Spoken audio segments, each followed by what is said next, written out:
If you're in a state that requires what's called no-fault insurance, you're probably curious, what does that mean? What is no-fault and what does it even do? Why do I even need it? Well, there's about 12 states that actually require that you have no-fault. 3 additional states that don't require you have it, but have it available. So it gets a little bit confusing on the different types. Essentially, no-fault is when you have a car accident, you're going to claim your own policy against the claim. So if we have a collision in a vehicle and we're in a no-fault state, then you're going to go off to your insurance, get your car fixed, get your medical taken care of, whatever that case is. I'm going to go off onto my insurance and do the same thing. What will happen, even though it is a no-fault, so we assume that we all take care of ourselves, in the background, the 2 insurance companies are going to go head-to-head. You'll never see it, but they're going to fight it out. They're going to figure out who was technically at fault and who's going to get charged, who's going to pay back the other person. They call that subrogation. So the better way to understand this is to compare it to the only other opposition, which is at-fault states. So if you're in an at-fault state, it's the opposite. If you have a collision, the person that is 51% at fault or more is typically the one that's going to pay that claim. Their bodily injury is going to pay for their medical. Their property damage is going to pay for their car. All of that's going to be paid in the person's fault state. Now, there are some side states that offer a split fault, which is very few and far between, but if you're 51% and you're 49%, then that's what's going to be covered. Your car insurance is going to cover 49%. This guy's car insurance is going to cover 51%. Hopefully I'm not losing you, but let's go back to the no-fault and explain a little bit further what's entailed into that policy. So the most common piece of no-fault is something called PIP, Personal Injury Protection. That's the part that Michigan has, and that's the part that makes them very different.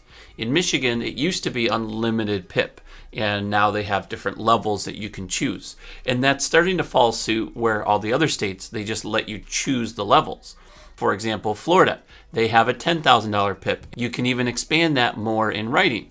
In Texas is an optional PIP, Personal Injury Protection. You can do $2,500. And the reason you would want to do that over a coverage called medical payments, that's where if you got injured, it would just pay the medical, whatever the limit is. There's 2 reasons you would want to choose one or the other.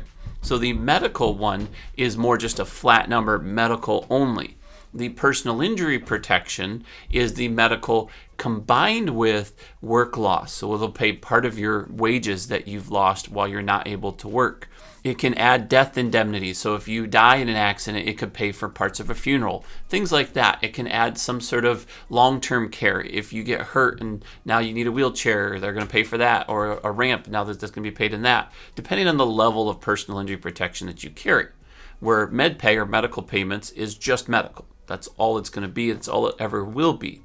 Sometimes they're actually the same price. So if you're in a state like Texas where you're trying to choose between the 2, usually the PIP is a better deal if you don't need a lot, because they don't let you go much more than a certain level.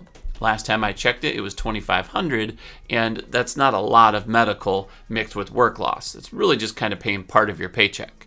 Where the medical, you can do $10,000 and sometimes even $50,000, and with other states, you can go even higher than that. New Jersey, New York, Michigan, they're going to let you go over $250,000 worth of medical.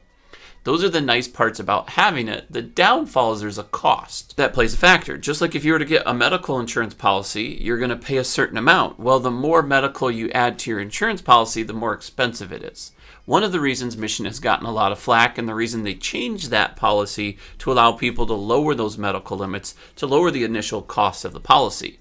That in some cases has cut their bills in half over there, but still hasn't fixed all of the issues that they're working on. So what are the states that are listed as no fault? I'm going to put in the description below all of the no fault states and the partial fault states based on the research that I've got. Constantly changes, laws happen, so if it is longer term, let me know in the comments if something's changed and I'll update it. So what are the pluses and the minuses of a no fault state? Either way you go, there's still the ability to be sued. So even though you have your own coverage or you carry enough, you may want to protect yourself more than that.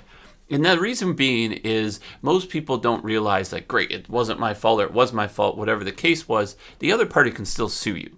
And it's not always them winning the lawsuit. Sometimes just the pain of the lawsuit is enough to hurt you financially. The plus of the no-fault states is that claims are handled quickly.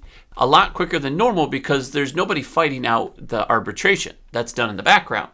So when you have an accident, I go fix my car, you go fix your car. The only time it's going to be a pain is if I don't have full coverage, but it wasn't my fault. The other person's still liable for that, but I didn't cover myself to that level.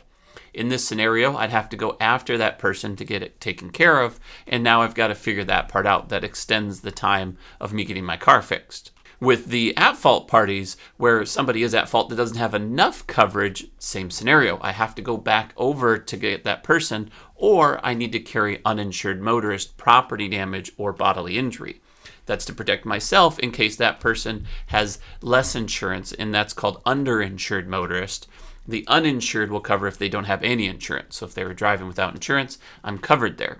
In the no-fault states, it doesn't matter. If they don't have insurance, they're just in a lot of trouble, and my insurance is still going to pick up that bill. The other piece is deductibles are different prices because in the at-fault states, your cost for liability is way higher than your not-at-fault states. And the reason that is because the not-at-fault states, even though in general their whole state is usually more expensive, they've got enough medical already supplied. Where the at-fault states, some of them don't require you to carry any medical. You have to have liability in case you are at fault, but those minimums are pretty low.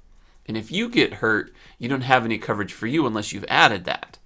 In the PIP states or the non-at-fault states, that's the opposite. You've got to carry some sort of medical piece that's built into it for those that require it. Regardless of which one you're with, at fault or not at fault, that doesn't negate you from claims. If you have a claim where you are at fault in a not at fault state or at fault state, hopefully I'm not losing you, you're still going to get a rate increase based on the percentage that they want.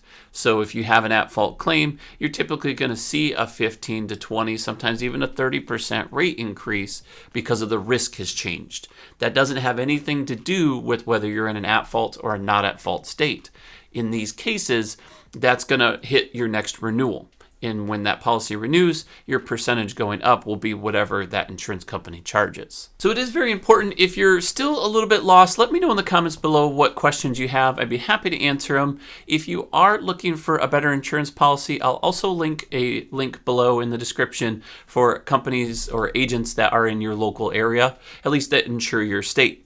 So if you're looking to get quotes from that from multiple companies or multiple people, then that option is down below. Otherwise, if you need to learn more about the coverages specifically and knowing what liability limits you need to carry on a policy, I'm going to go ahead and put a link here to my Insurance 101 that will go over the typical types of coverage that you would carry on a policy and what limits that most people will normally carry.